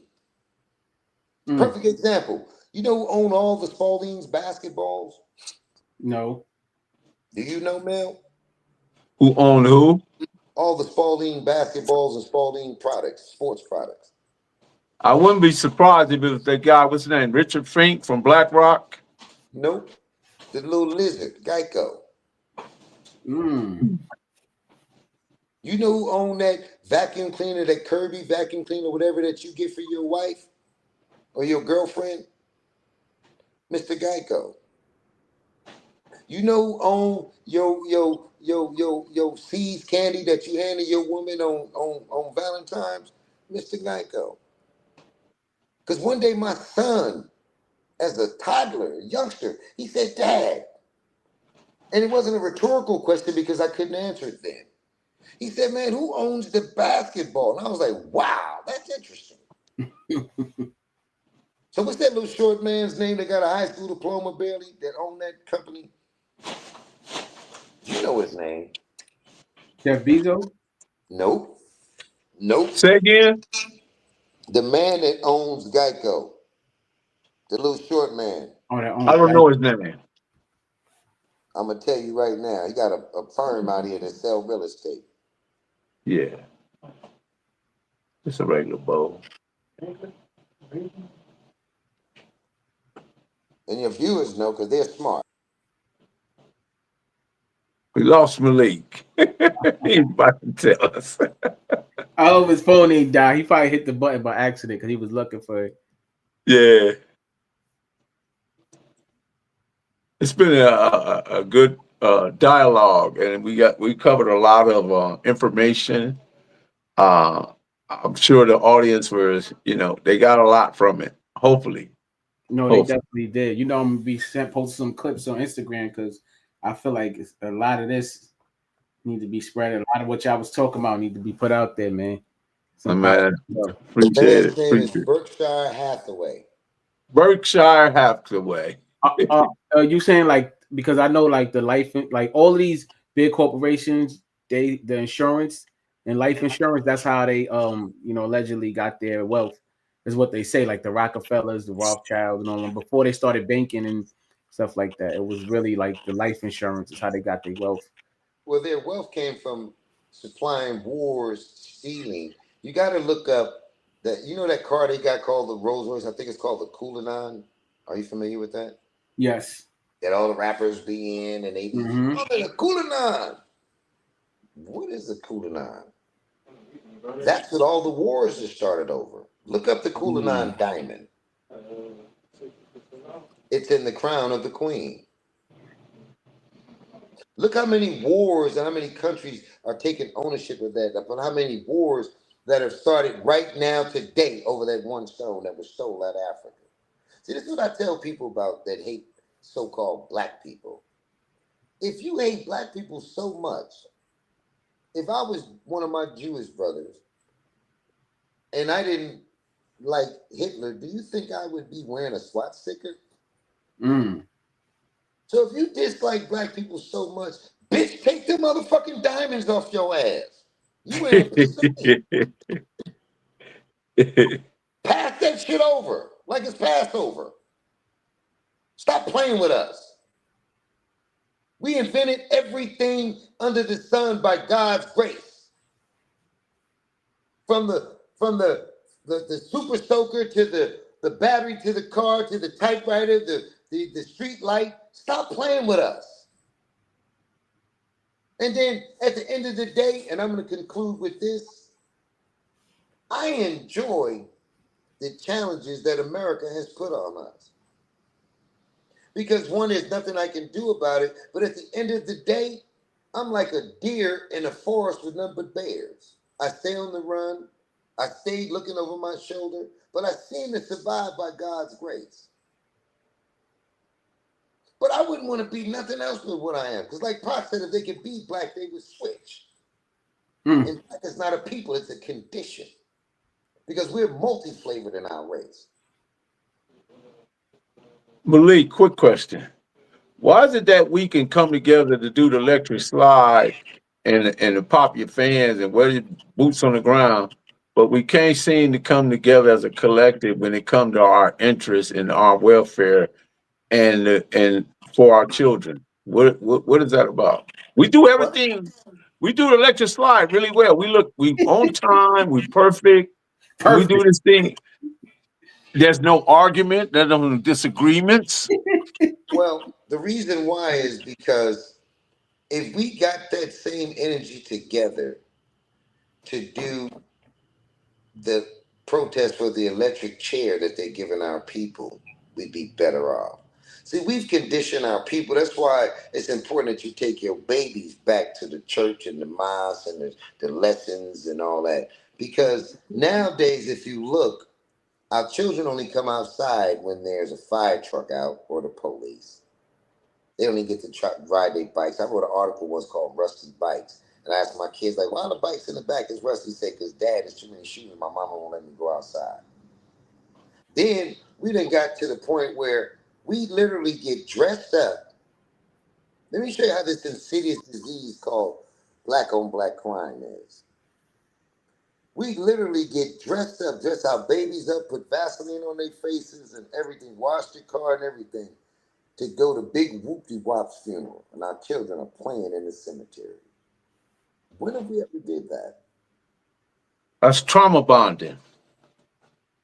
No, that's called preparing you for landing. Think about it. We fly them down the street, we cry, we at the funeral, but most of the brothers go there trying to find him something or something. Then some people come there to find their enemies. Then sometimes the killer be sitting in there, because I've been in them situations too. But when have we gotten to the point that we stoop so low to where our people living on the streets worse than they were? We was better off on the plantation based on what I see now in comparison to what we are dealing with in Philadelphia, in New York, with black people eating out the trash and pissing on themselves, or Madeiras at the bus stop. And our children are running amok like they don't give a So fuck. we just like everything about slavery except for Christianity.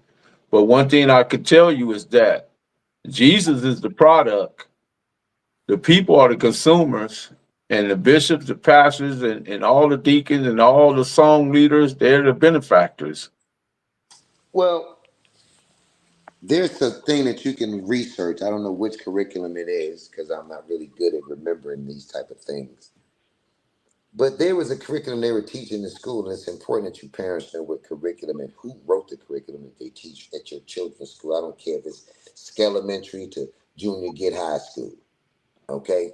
Because the curriculum determines where they go. The curriculum that they teach on Central Park West or over in New Jersey, one of them highfalutin ass neighborhoods, it's not the same curriculum that they teach at PS 95.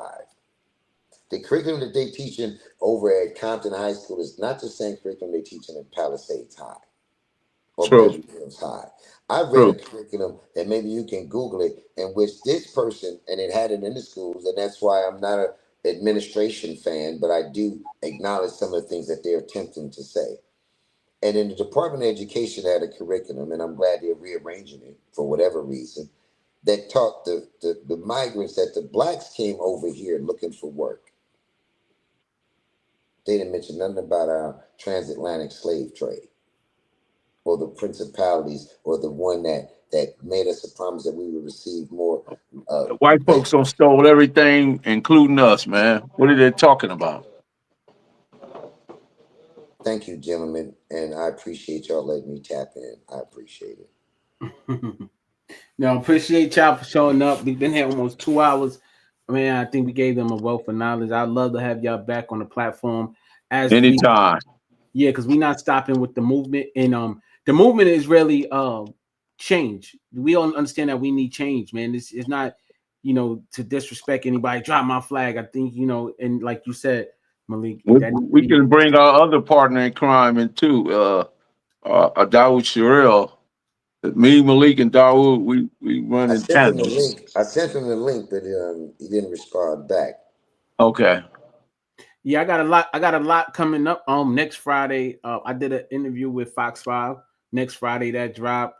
Yeah, as this thing unfold, I would love to have y'all back on the platform. So as we get to see, what happens, within Get the the next Okay. safe 6 weeks. passage for the kids. Get the city to pay for it. Get some new brothers in the hood. The dude in the neighborhood that's the bully, that's the tough guy that fight everybody's fights because they can't fight their own. Empower him. Go get him first. See, it's always three people. There's always a shot caller, a shooter, and a wannabe. And if you get at the shooter and tell him, hey man, I'm gonna make it you in charge of the safe pass to make sure the kids get home. Hey little dude, I'll make sure I want you the little shooter, I want you to come over here, we're gonna get you your GED, and I want you to keep it where the kids can get back in school and they don't get jumped on. You have to give them something to do. And if you ever had any kind of macking in your life, you know a hitch with no instruction headed for self-destruction. So a child with no instruction headed for self-destruction, man. But you have to be humble in your approach and innovative. You can't come in with that old school we shall, it ain't gonna work. You have to speak to the people in the language in which they understand. So if you got to come in there and talk to them on that is I, then get down with it, man. But let them know, look, these are the problems right here that you're going to be faced with. These are the consequences. But it can't be an indictment.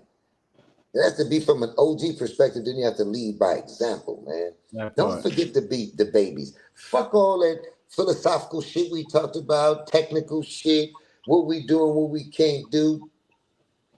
You ain't did nothing yet. Like this old lady told me, 75, 80 years old. I said, my dear, I done heard it all. I heard everything. She stopped and turned around and looked at me.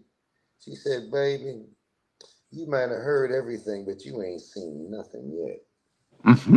Well, as our ancestors once said, it takes a village to raise a child. But a child that doesn't even get embraced by the village will burn it down to feel its warmth. Mm. And you know why he burnt it down? Because you can't raise children. You raise Mm-hmm. chickens, ducks, horses, dogs, fish, pigs. You rear children. Uh-huh. That man to be corrected. I'm gonna say it again. Stop raising your children, because when you And raise your real. children, you start raising your hand, hitting them. Then you start raising hell. Then you start raising Cain. That's an interesting name for a chicken stand, Raising Cat. Just like, just like when they say, "Well, what happened with the black man and woman?" And I promise y'all, I'm gonna shut up at this point. There's only one drug in the world that has ever made a black woman leave her babies. PCP couldn't do it. Teas and blues couldn't do it. Pills couldn't do it. An awful lot of cough syrup couldn't do it. Heroin couldn't do it. But that Crack. cocaine, that girl, that crack, that's the first thing. No drug has ever made a black woman leave her babies. That lets you know it was strictly designed for her DNA structure, her molecular structure. And the other one I was going to tell y'all, it slipped my mind because I ran out of weed. Yo, look, let's give it to him next time. Appreciate y'all for being up here. Shout out to everybody, that's in the chat. Salute. We're gonna take Man, make sure you guys go follow me on the Hood Postman. That's my YouTube channel. I'm also the Hood Postman on Instagram. Melly Gibson on Facebook. Just follow me on TikTok. I'm the Hood Postman on TikTok and Snapchat. I'm the Hood Postman everywhere. Yes, What spelled just about you, like Malik? I got his name. Now, Malik, give him your tags where they can find you at. Find me fucking with the poor. Yeah. When they turn out the, like Tupac said, when they turn out the lights, I'll be there in the dark. Spoken like a real OG. Appreciate y'all for coming up. Till next time, y'all know what it is. We're gonna end this live stream. Salute to everybody out there. We're gonna keep the movement going. Peace. Unique Mecca, release the tapes, man. We're Release gonna the get this tapes, message to man. him. We're gonna get it to him. Peace. Peace. Peace.